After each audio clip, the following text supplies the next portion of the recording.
Salima builders গ্রুপে যিনি মালিক, তাতে একটু অহংকার থাকতেই পারে অনিক সাহেব।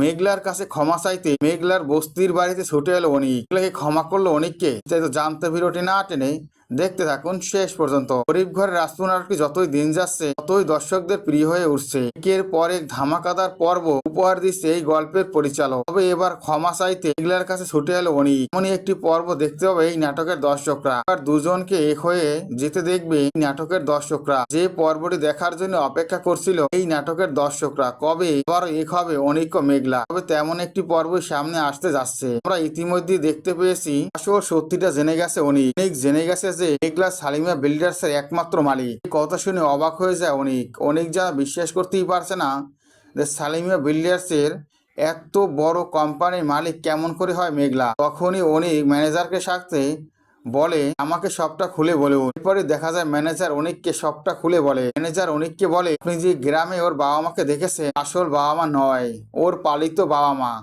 ওর বাবা ছিল এই কোম্পানির মালিক। এই কোম্পানির মালিক ওর বাবা ওর নামে, আমাদের ম্যাডামের নামে সবকিছু লিখে দিয়ে গেছে। তাই তো এই সকল সম্পত্তির মালিক আমাদের ম্যাডাম। এই কথা শুনে অবাক হয়ে যায় অনিক। তখনই অনিক বুঝতে পারে দীর্ঘদিন ধরে এই অফিসে কি করছে মেঘলা। আমি মেঘলাকে জড়িয়ে এই অফিসের লোকজনকে জড়িয়ে কত খারাপ কথাই না বলেছি। এরই মাঝে দেখা যায় মেঘলা বেরিয়ে আসে। মেঘলার কাছে অনুরোধ করে একটা অর্ডার দেওয়ার জন্য। এরপরে দেখা যায় মেঘলা অনিকের অনুরোধ ফেলতে পারে না। অনিককে একটি অর্ডার দেয় মেঘলা। পরে মেঘলা বাড়িতে চলে আসে। অনিকও বাড়িতে গেলে বৃষ্টি অনিককে বলে মেঘলা কি অর্ডারটা দিল?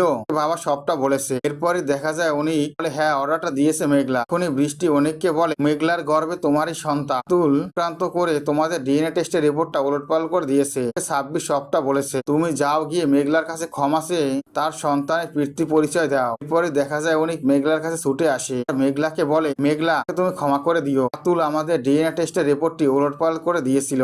এমন রিপোর্ট এসেছে তোমার গর্ভে আমার সন্তান নয়, আসলে তোমার গর্ভেই আমার সন্তান। এই সন্তানের পিতৃ পরিচয় দিতে চাই, আমাকে তুমি ক্ষমা করে দিও। কথা শুনে অবাক হয়ে যায় মেঘলা। মেঘলা অনেককে ক্ষমা করে দেয়, দুজনে এক হয়ে যায়। গরিব ঘর রাজকুমার দর্শকরা এমন একটি পর্ব দেখতে পাবে। যদি ভালো লাগলে অবশ্যই একটি লাইক করো। গরিব ঘর রাজকুমারকে পরবর্তী আপডেট পাওয়ার জন্য আমার চ্যানেল সাবস্ক্রাইব করে বেল আইকন অন করে রেখো। ধন্যবাদ।